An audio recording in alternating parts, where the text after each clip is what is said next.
భారతదేశంలో అలనాటి రాచరికపు ప్రాభవానికి సాక్ష్యాలైన అనేక చారిత్రక కోటలు ఈనాటికి ఇంకా నిలిచి ఉన్నాయి. అందులో ఆంధ్రప్రదేశ్లోని కోటల చారిత్రక నేపథ్యం అజరామరం. గోల్కొండ కోట గురించి విన్నాం. అలాగే కాకతీయ, కొండవీడు, కొండపల్లి కోట గురించి కూడా విన్నాం. దక్షిణ భారతదేశ చరిత్రలో విజయనగర సామ్రాజ్యం గురించి, శ్రీకృష్ణదేవరాయల ప్రాభవం గురించి మనం చదివాం, విన్నాం. అయితే కళింగ దండయాత్రలో శ్రీకృష్ణదేవరాయల విజయ పరంపరలో 18 నెలలు ఆయనను నిలువరింపచేసిన అభేద్యమైన కోట గురించి మనలో చాలామందికి తెలియదు. తిరుమలగిరులను పోలిన మరో పర్వత ప్రాంతం ఆంధ్రప్రదేశ్లో ఎక్కడైనా ఉందా? మనమందరం రామాయణం గురించి విన్నాం, సంజీవిని పర్వతం గురించి విన్నాం. కానీ మీరెప్పుడైనా ఆంధ్రప్రదేశ్లో సంజీవిని పర్వతం ఉన్నట్లుగా విన్నారా?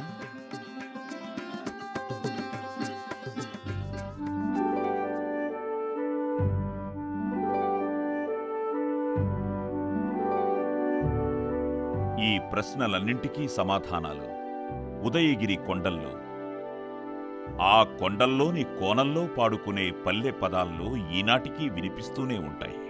ప్రముఖ పర్యాటక కేంద్రంగా అభివృద్ధి పరచటానికి అనువైన ప్రదేశం ఉదయగిరి. పచ్చని ప్రకృతి సోయగాలతో, ఆహ్లాదకరమైన అరణ్య రమణీయ శోభతో, జలజల జాలువారే జలపాతాలతో అలరారుతూ ఉంటుంది ప్రదేశం.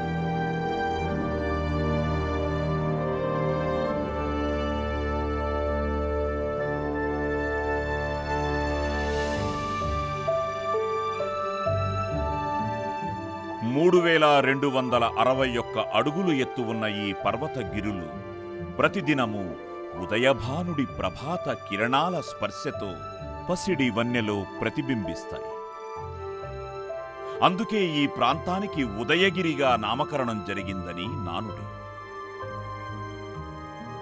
అందమైన ఈ పర్వత శ్రేణి నుంచి అనునిత్యం ప్రవహిస్తున్న జలధార ఈ ప్రాంత ప్రజల తాగునీటికి ఆధారం. ఉదయగిరి పట్టణం ఆంధ్రప్రదేశ్లోని నెల్లూరు జిల్లాలో జిల్లా కేంద్రానికి సుమారు 100 కిలోమీటర్ల దూరంలో ఉన్నది. ఈ ప్రాంతం కోస్తా జిల్లాల్లో ఉన్నప్పటికీ ప్రజల వ్యవహారిక భాష, సంస్కృతి, ఆచార సాంప్రదాయాలు రాయలసీమతో కలగలిసి ఉంటాయి.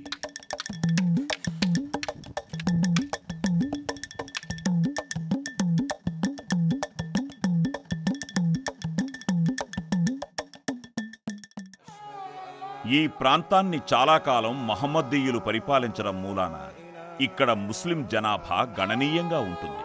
అందుకే ఈ ప్రాంతాన్ని ముస్లింల అడ్డాగా కూడా పిలుస్తారు. ప్రజలు సాంప్రదాయ దక్షిణ భారతీయ దుస్తులు ధరిస్తారు. ముఖ్యంగా తెలుగు భాష మాట్లాడతారు. ముస్లింలు మాత్రం ఉర్దూ, తెలుగు ఈ 2 భాషలు మాట్లాడతారు.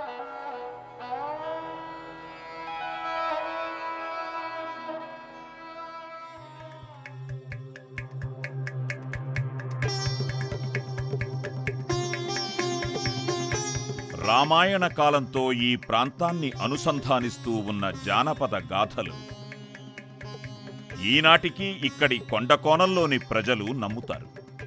రామాయణంలో చెప్పబడిన సంజీవిని ఈ పర్వత శ్రేణులలో ఎక్కడో ఉన్నట్లుగా ఇక్కడి ప్రజల నమ్మకం. సంజీవిని ప్రాణాలను కాపాడి మృత్యుంజయుణ్ణి చేస్తుందని రామాయణ గాథ సారాంశం.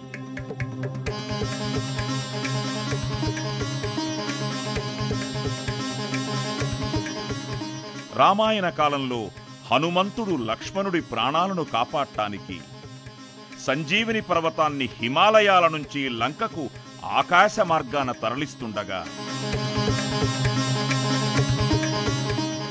ఆ పర్వతంలోని కొంత భాగం విరిగి ఇక్కడ పడిందని ప్రజల నమ్మకం.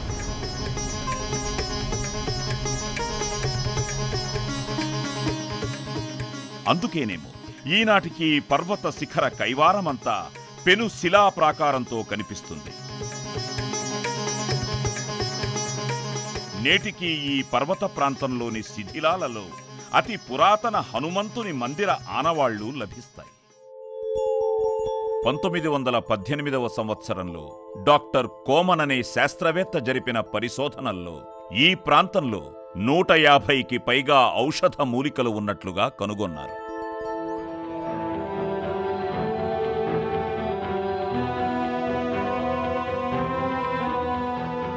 దక్షిణ భారతదేశ చరిత్రలో ఉదయగిరి ప్రాంతానికి, ఉదయగిరి కొండకు, కొండపైన ఉన్న కోటకు ఎనలేని చారిత్రక ప్రాముఖ్యతుంది.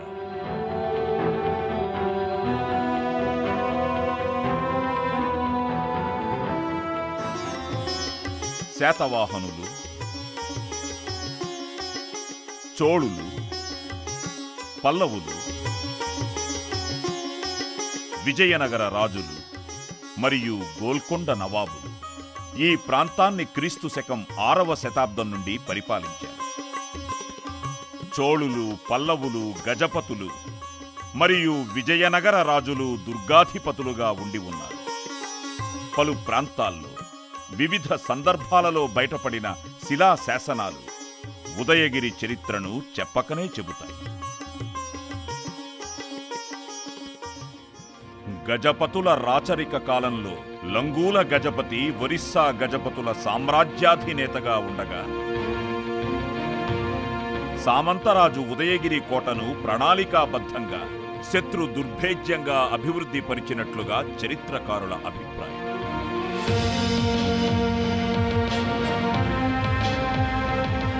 కోటలోనికి ప్రవేశించడానికి తూర్పు వైపున్న కాలిబాట, పడమరవైపున్న మెట్లబాట మినహా మరి ఎటునుంచి కూడా అవకాశం లేకుండా దుర్గాన్ని మలిచారు.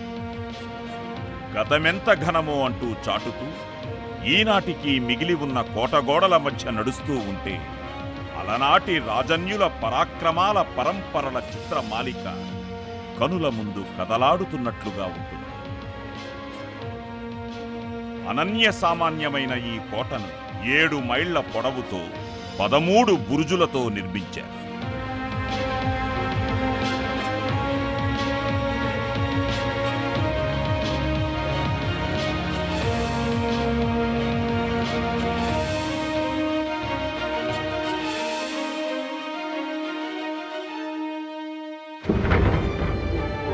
క్రీస్తు శకం 1512లో తుల్వ వంశ 3వ రాజైన శ్రీకృష్ణదేవరాయలు విజయనగర సామ్రాజ్యాన్ని పరిపాలిస్తున్న కాలంలో తన సామ్రాజ్య విస్తరణకు తలపెట్టి కళింగ దండయాత్రకు సమాయత్తమయ్యాడు.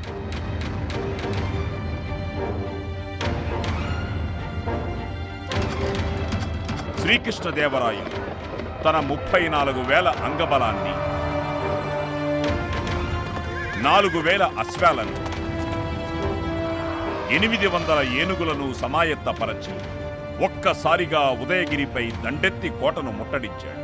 అయితే ఆనాటికి కోట లోపలున్న గజపతుల సైన్యం 1000 మంది అంగబలం, 400 అశ్వబలం మాత్రమే. అయినా గజపతి సామ్రాజ్యాధినేత ప్రతాప రుద్రదేవ మేనల్లుడైన తిరుమల రాయ సైన్యాధ్యక్షత వహించి రాయల సేనను నిలువరించి ధీటుగా బదులు చెప్పాడు.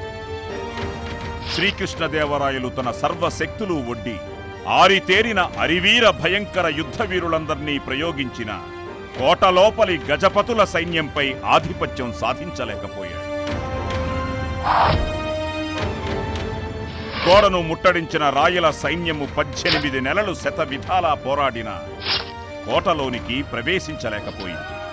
కోట లోపల నుండి గజపతుల సైన్యం తీవ్రంగా ప్రతిఘటించి తిప్పికొట్టగలిగింది.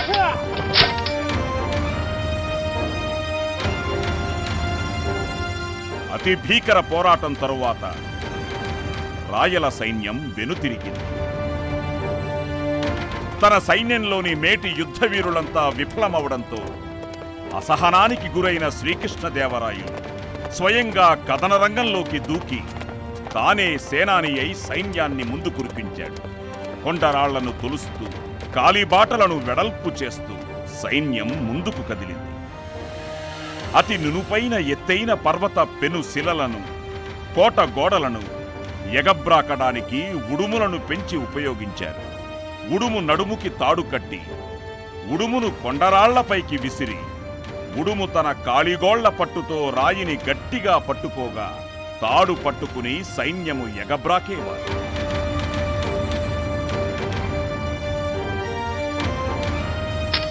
శతవిధాలుగా శ్రమించిన రాయలవారు కోటను వశపరుచుకోలేకపోయారు. తుదకు కోట లోపలికి అన్నపానీయాలు వెళ్లకుండా చేయడంతో ఆకలికి అలమటించిన గజపతుల సైన్యం హాహాకారాలు చేస్తూ లొంగిపోయింది. ఆ విధంగా క్రీస్తు శకం 1514లో జూన్ 9వ తేదీన శ్రీకృష్ణదేవరాయలు ఉదయగిరి కోటను జయించి కోటపై విజయబావుట ఎగురవేశారు. ఉదయగిరి కోటను వశపరుచుకున్న మహత్తర ఘట్టాన్ని రాయలవారి అష్టదిగ్గజాల్లో ఒకరైన అల్లసాని పెద్దన తను రాసిన మనుచరిత్రలో వర్ణించారు. శ్రీకృష్ణదేవరాయలి విజయములను తెలుపుచు శ్రీకృష్ణదేవరాయలి ఆస్థానములోని అష్టదిగ్గజ కవులలో అల్లసాని పెద్దర గారు మనుచరిత్రలో ఈ విధముగా వర్ణించి ఉన్నారు. తొలుదొల్తనుదయాద్రిశిలదాకి తీండ్రించ నుసిలోహమెల్ల వెచ్చనై జనించే. అష్టదిగ్గజాల్లోని మరో కవి నంది తిమ్మన తను రాసిన పారిజాతాపహరణంలోనూ ఉదయగిరి విజయాన్ని గొప్పగా వర్ణించారు. ఇదే విధముగా పారిజాతాపహరణంలో నంది తిమ్మన గారు ఉదయగిరి దుర్గమును గురించి, దుర్గ విజయములను గురించి ఈ విధముగా చెప్పి ఉన్నాడు. ఉదయాద్రివేగయత్యుద్ధతి సాధించే వినుకొండ మాట మాత్రమున జయించే. మిస్టర్ ఫెర్నావ్ నునీస్ అను ఆనాటి పోర్చుగీస్ చరిత్రకారుడు కూడా ఉదయగిరి యుద్ధం గురించి వర్ణించాడు. రాయల సామ్రాజ్యంలో ఉదయగిరి రాజ్యం దక్షిణం వైపు పెన్నానది నుండి ఉత్తరం వైపు కృష్ణానది వరకు విస్తరించి ఉండేది. రాయల కాలంలో రతనాలు రాసులుగా పోసి అమ్మేవారని ప్రతీతి. గజపతులు మరియు రాయల ఏలిక కాలంలో ఉదయగిరి ప్రాంతం పాడి పంటలతో పరిఢమిల్లింది. ఈనాటికి మిగిలి ఉన్న కొన్ని మందిరాలు, కోనేరులు మరియు శిల్పాలు అలనాటి వైభవాన్ని గుర్తుకు తెస్తాయి. ఈ ప్రాంతంలో 365 మందిరాలు మరియు 365 కోనేరులు నిర్మించారని చరిత్రకారులు చెబుతారు.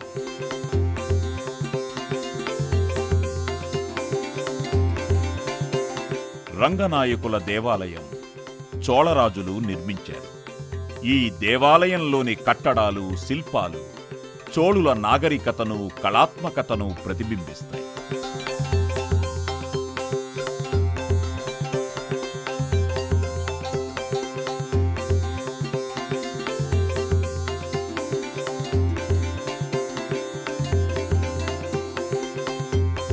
బాలకృష్ణ మందిరాన్ని పల్లవరాజులు నిర్మించారు. ఆ తరువాత ఈ మందిరాన్ని రాయల కాలంలో అభివృద్ధి పరిచారు.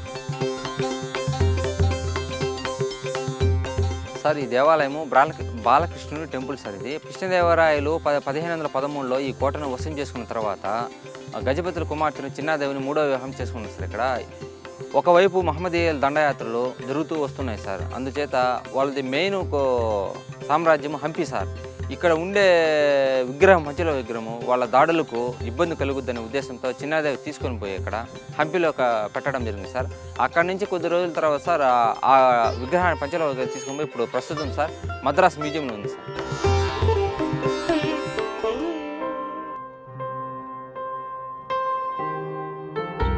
కళ్యాణ మండపం రాయల కాలంలో నిర్మించగా ఇప్పటికీ రాయల కాలం నాటి చరిత్రకు, సంస్కృతికి అద్దం పడుతూ మిగిలి ఉంది.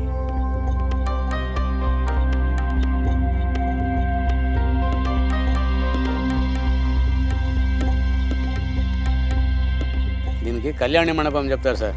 ఈ కళ్యాణ మండపంలో ప్రతి ఒక్కరి వివాహాలు జరిగాయి సార్. అప్పుడు ఈ దేవుని వివాహం కూడా, రంగనాథ స్వామి వివాహం కూడా ఇక్కడనే జరిగాయి సార్. అక్కడి నుంచి రాజులు, మంత్రులు, ప్రధానులు వీళ్ళంతా కూడా ఏనుగులు, గుర్రాలతోటి రంగనాథ స్వామి ఆలయంలో నుంచి దేవుడిని తీసుకొని వచ్చి ఇక్కడ కళ్యాణం జరిపేవాడు సార్. ఇది కట్టించింది తిమ్మరాయలు గారు.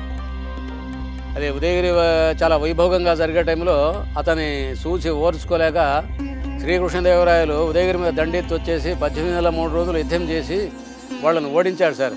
ఓడించి గజపతి రాయలు గారి అమ్మాయిని చిన్నమ్మదేవి అనేటువంటి అమ్మాయిని ఇదే ఆలయంలో ఇదే కళ్యాణ మండపంలో వివాహం చేసుకున్నారు సార్ అని చెప్పి మా పెద్దలు కూడా చాలామంది చెప్పేవాళ్ళు.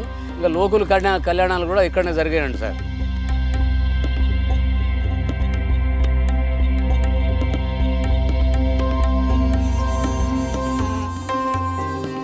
బాల వినాయక మందిరం, వల్లభరాయ మందిరం నేటికీ ఇంకా మిగిలి అలనాటి ఔన్నత్యానికి, సంస్కృతికి, అనన్యమైన శిల్పకళా నైపుణ్యానికి నిలువెత్తు సాక్ష్యాలుగా ఉన్నాయి.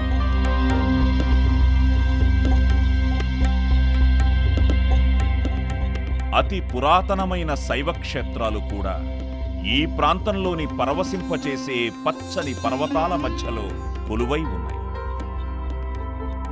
సిద్ధేశ్వరంగా పిలువబడే శివాలయం క్రీస్తు శకం 1326లో నిర్మించబడింది.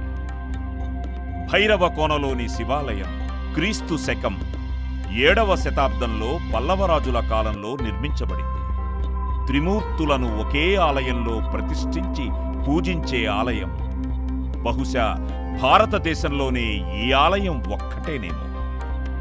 ఇక్కడ పరమశివుడు 8 రూపాల్లో దర్శనమిస్తాడు. ఇక్కడి 8 ఆలయాల సమూహాన్ని ఒకే రాతితో మలచడం ఈ క్షేత్రంలో మరో విశేషం.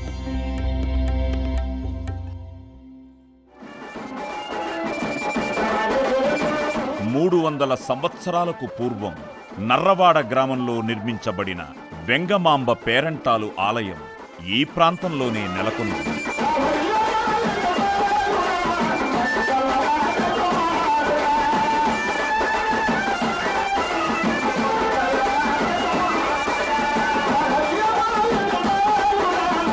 ఇక్కడి ప్రజలు వెంగమాంబను తాము కోరిన కోరికలు తీర్చే మహిమాన్వితగా నమ్మి పూజిస్తారు.